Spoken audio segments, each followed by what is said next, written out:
हाँ जी, पॉलिटी के लेक्चर को आगे लेके चलते हैं, लास्ट क्लास में जहाँ पे छोड़ा था। उसके बाद आज की क्लास के बाद में मंडे से आपका शुरू हो जाएगा अब पॉलिटिकल थ्योरी। ओके, ये जो अगले मंडे से आपको करवाएंगे बहुत ज़्यादा इंपॉर्टेंट है, इन द सेंस कि वो नॉर्मल बुक्स में आपको नहीं मिलेगा, आप खुद से कोई पढ़ा भी नहीं रहा होएगा, तो आपको डिटेल में करवाएंगे, उसको अच्छे से देखना। अब इसके बाद में भी ना I will keep on throwing a video every now and then say on a particular topic which is related to just general polity, जो मेरे को लगेगा कि आपके पंजाब पीसीएस के पेपर में आ सकता है। ठीक, चलो जी। अब सबसे पहला आज का हमारा टॉपिक है, हमने लास्ट क्लास खत्म की थी इलेक्शन कमीशन, कॉन्स्टिट्यूशनल बॉडीज कर रहे थे, एक दो छोटी छोटी बॉडी और देख लेते हैं। सबसे पहली है national commission for scheduled cast. Alright, आपको पता है कि हमारी कंट्री में पुराने टाइमों से कास्ट बेस्ड डिस्क्रिमिनेशन रहा है, जो कि बहुत अनफॉर्चुनेट फीचर रही है हमारी सोसाइटी की। जाति के बेस पे कभी किसी के साथ में अन्याय नहीं होना चाहिए। हमारी कंट्री में दुर्भाग्यपूर्ण तरीका एक रहा कि ऐसा होता रहा। आज भी अगर आप हिंदुस्तान के इंटीरियर में जाएंगे, या शायद इतना इंटीरियर में भी नहीं जाएंगे, तो आप देखेंगे कि जाति के आधार पे ही हमारे सोसाइटी ऑर्गेनाइज्ड है, घर बने हुए हैं, मोहल्ले बने हुए हैं, और कुछ जातियां जिनको पिछड़ी जातियां समझा जाता है उनको सेग्रीगेट करके रखा जाता है, और थोड़ा क्या काफ़ी ज़्यादा उन पे अत्याचार भी होते आए हैं।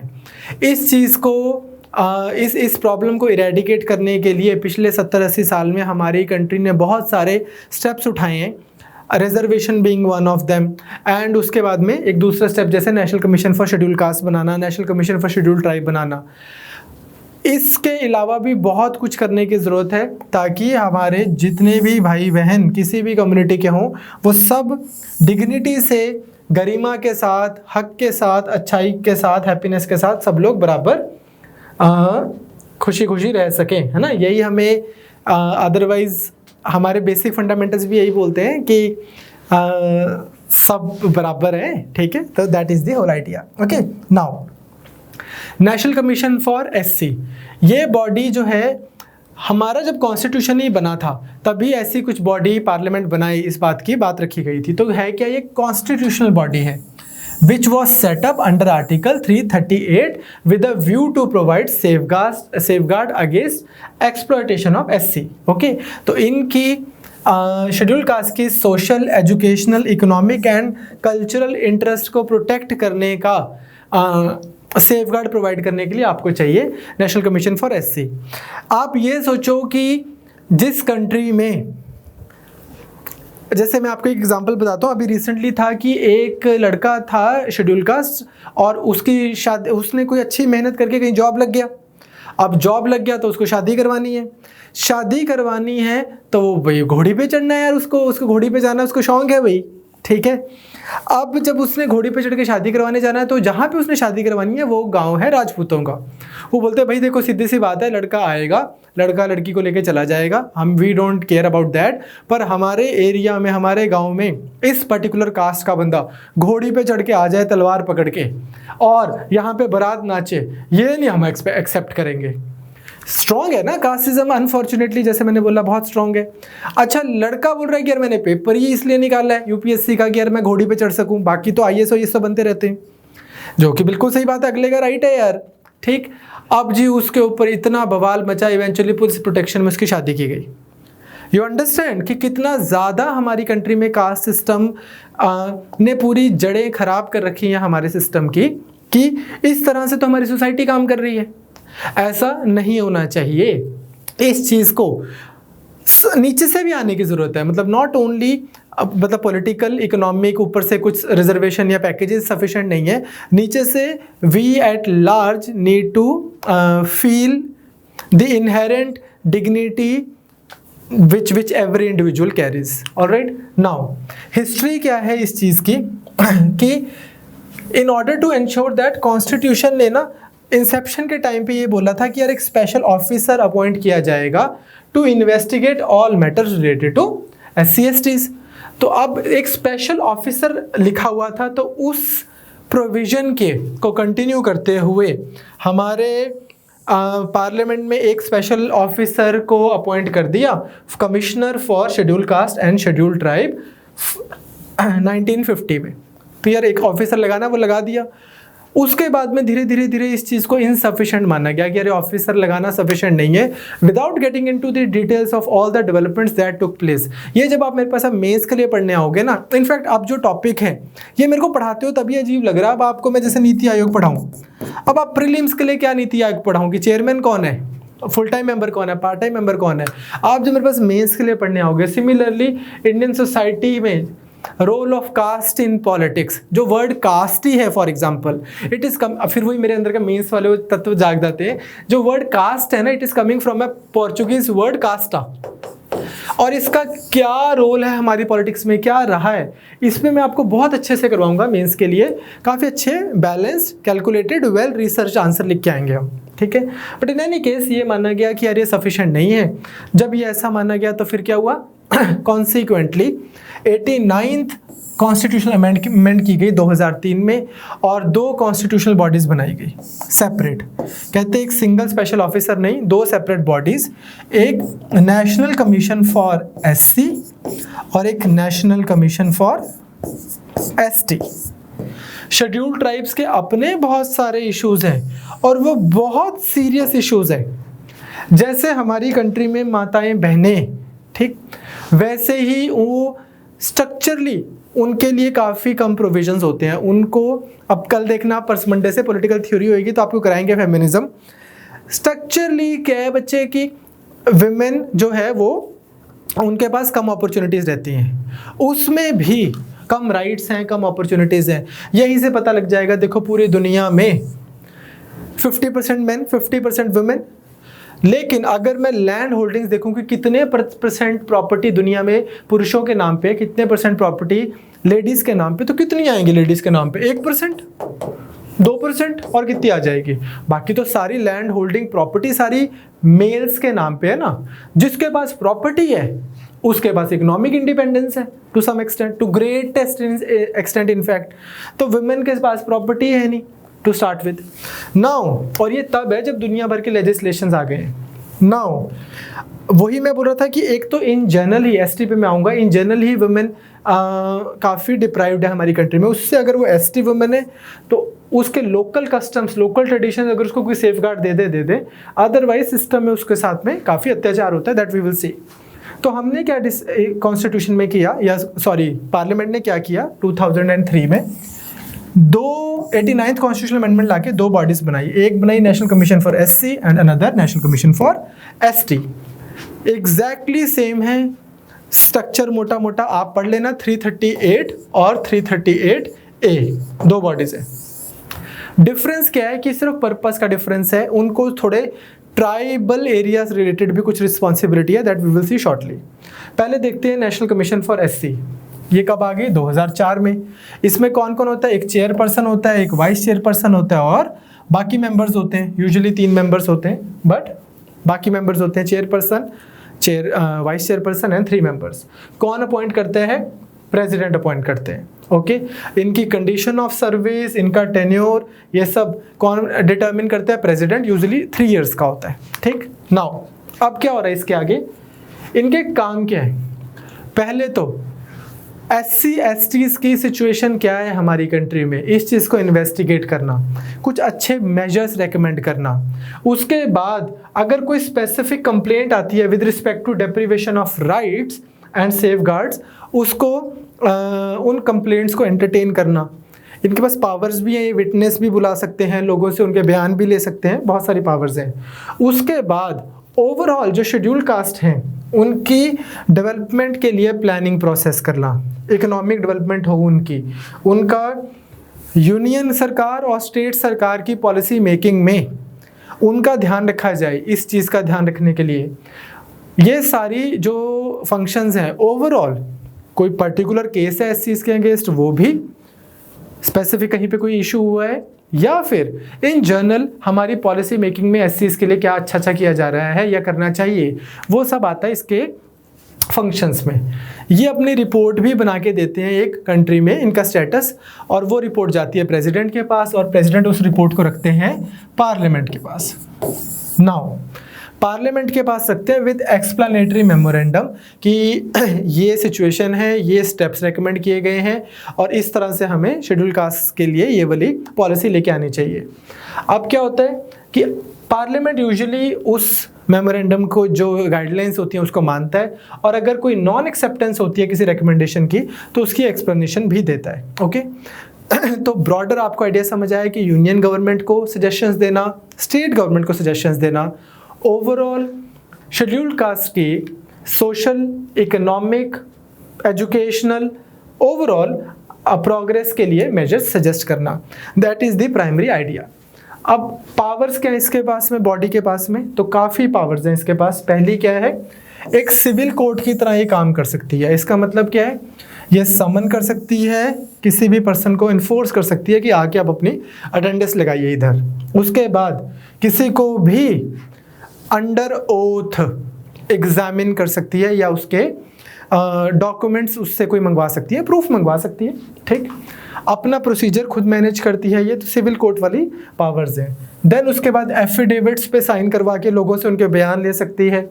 अगेन सेंट्रल गवर्नमेंट जो है और स्टेट गवर्नमेंट्स हैं उसको भी इसको कंसल्ट करना होता है, कमीशन को, on matters which are directly related to the schedule caste. तो कभी भी सेंटर ने या स्टेट ने कोई भी शेड्यूल कास्ट से रिलेटेड कोई पॉलिसी लेके आनी है तो इससे आपको कंसल्ट करना है। ठीक, तो आई होप आपको बेसिक सा समझ आया क्या है।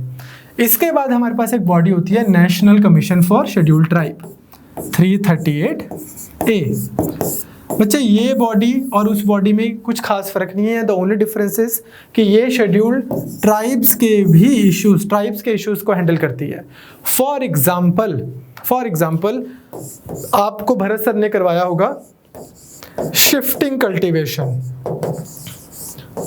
ट्राइबल इस तरह से करते हैं ना कल्टीवेशन की, एक जगह पे कुछ फसल उगाई, फिर उस जगह को जला दिया, फिर दूसरी जगह पे चले गए, वहाँ पे फसल उगाई, तीसरी जगह पे चला दिया, जिसको झूम भी बोलते हैं।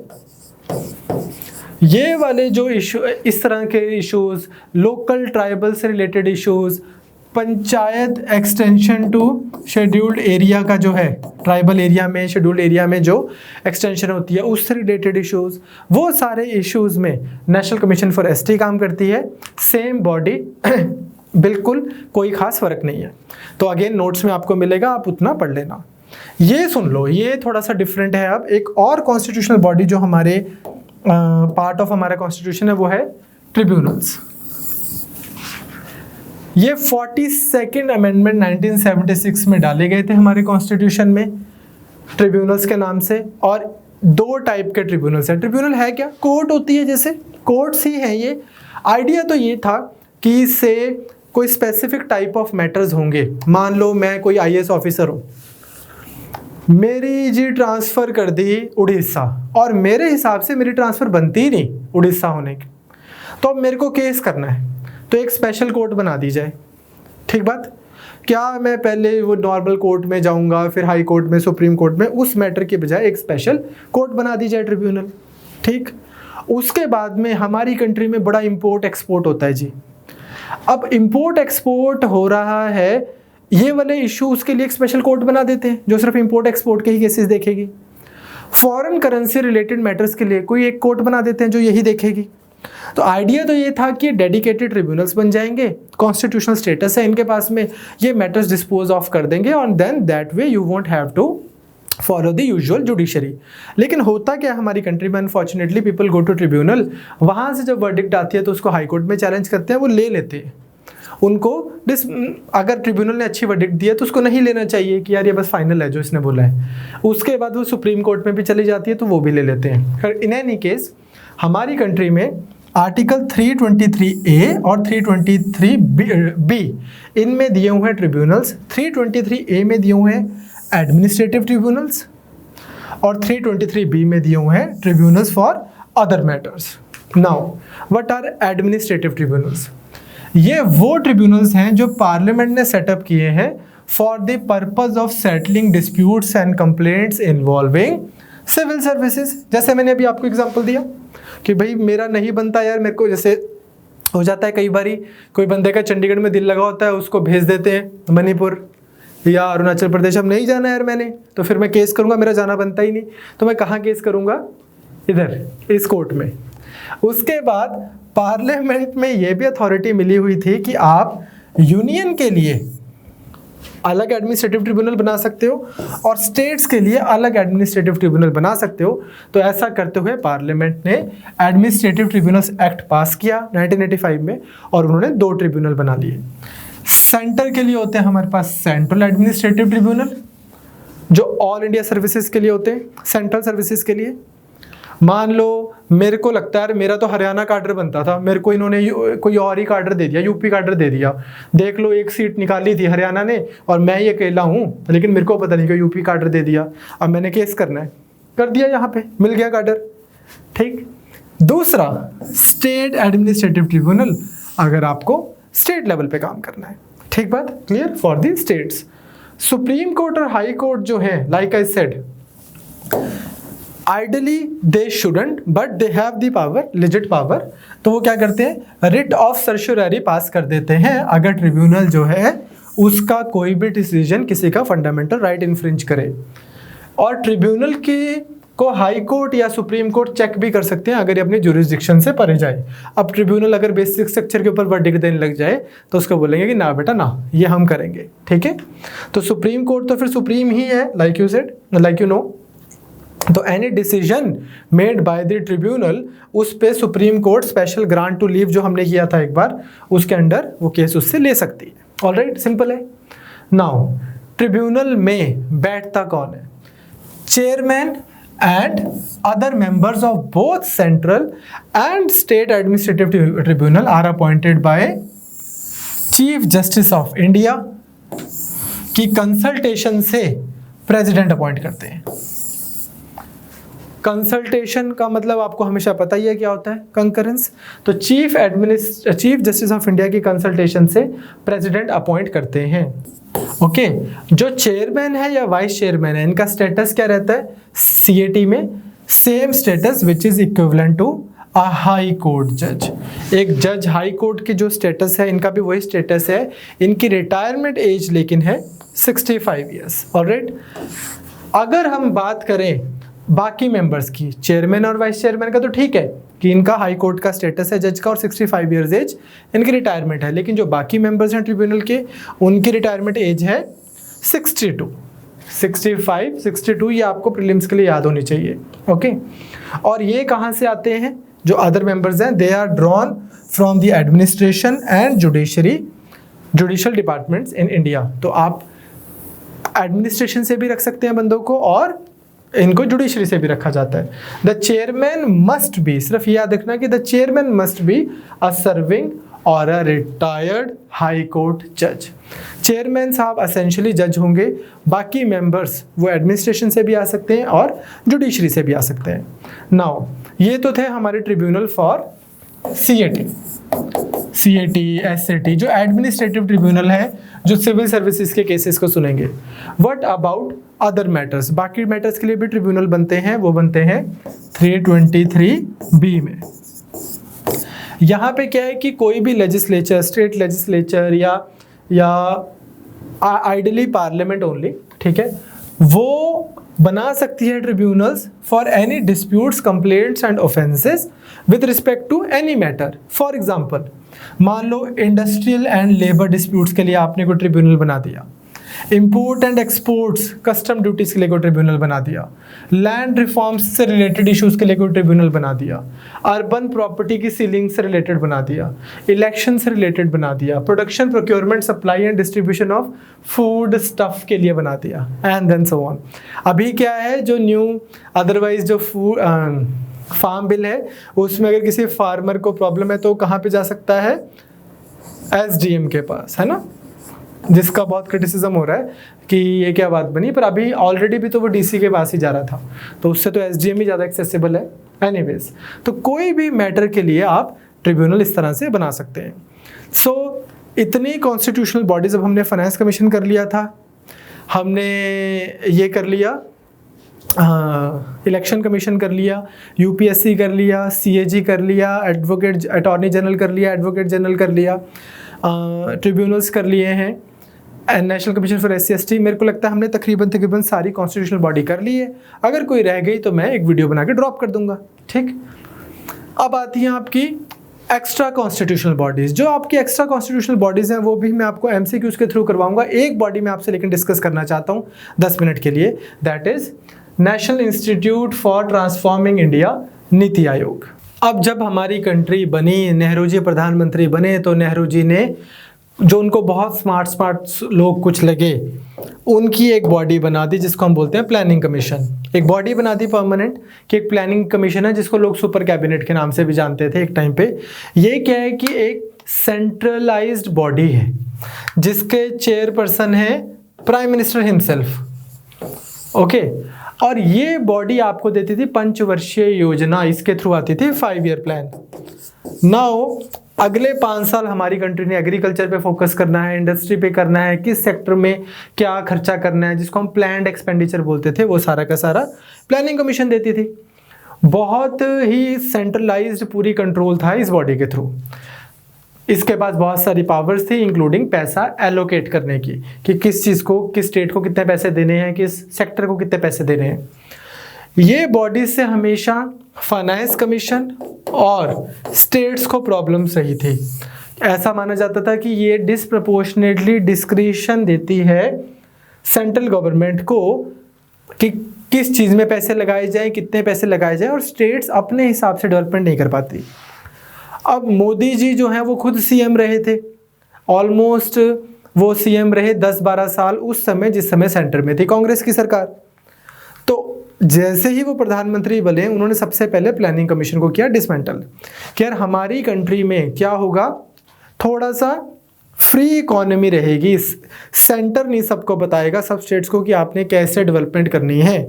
ऑल्दो अनफॉर्चुनेटली है, अभी भी ऐसा ही है हमारी कंट्री में कि सेंटर काफ़ी बिग ब्रदर की तरह एक्ट करता है, पर बेसिक आइडिया यही था कि क्या करेंगे, कोऑपरेटिव फेडरलिज्म लेके आएंगे। कोऑपरेटिव फेडरलिज्म में क्या है, centre is not acting like a big brother, but centre is acting like an elder brother, taking care of states but allowing them sufficient space so that they can function in a reasonable independent manner, अपनी planning खुद करें।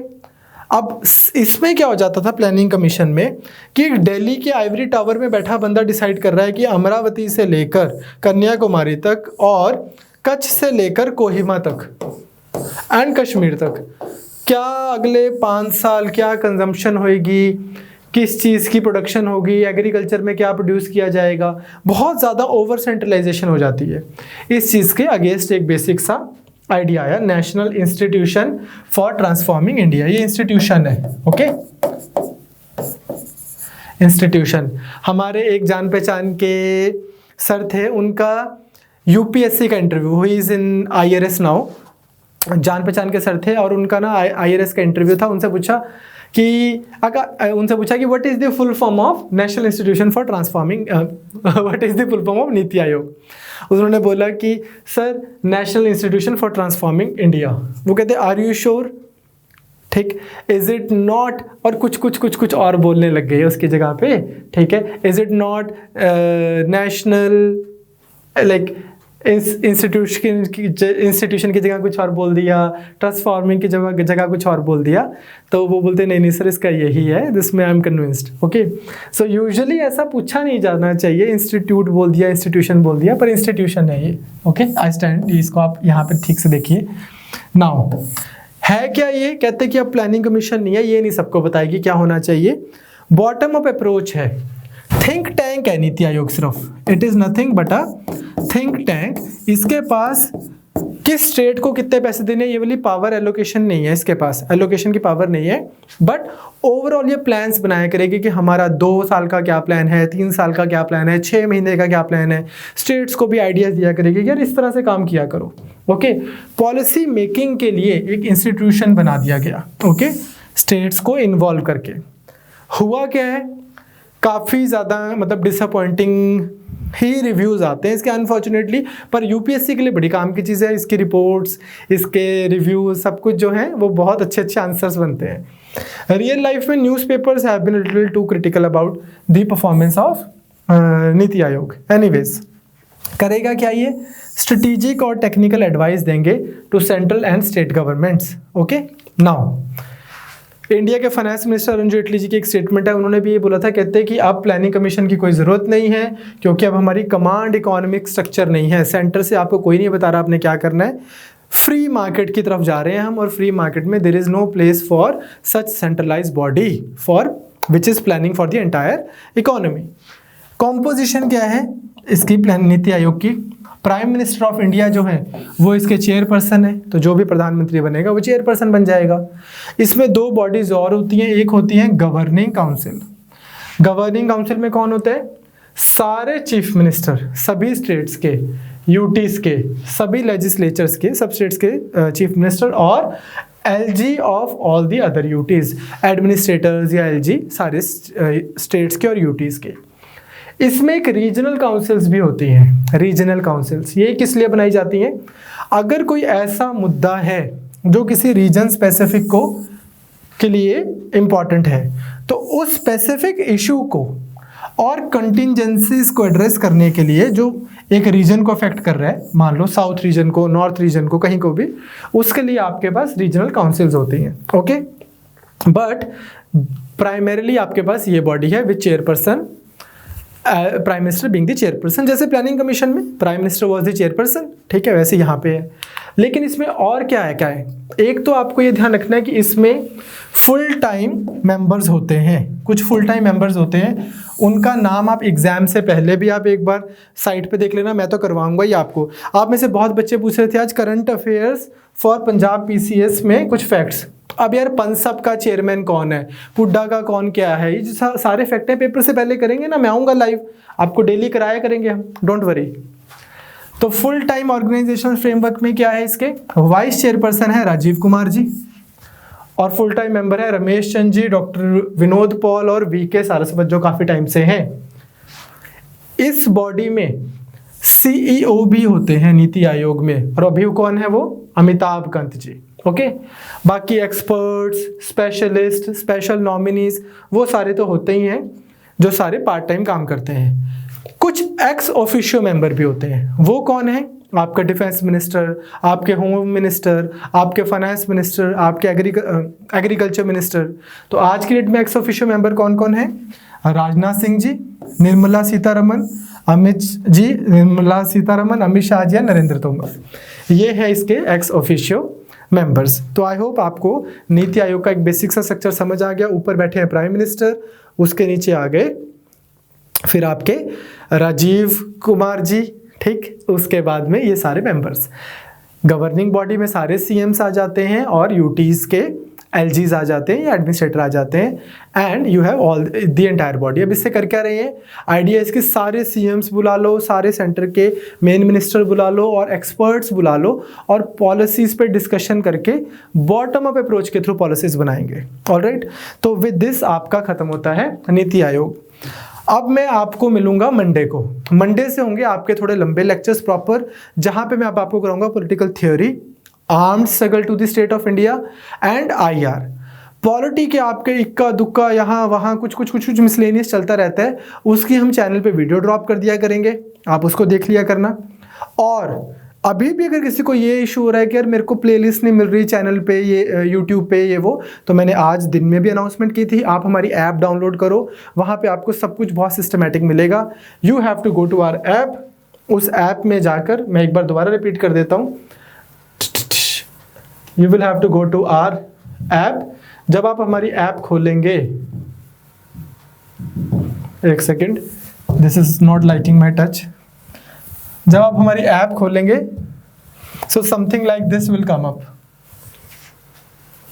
App को आपने download कर लेना play store से। आप play store से इस तरह से हमारी ऐप डाउनलोड करेंगे, चेतन भारत लर्निंग के नाम से।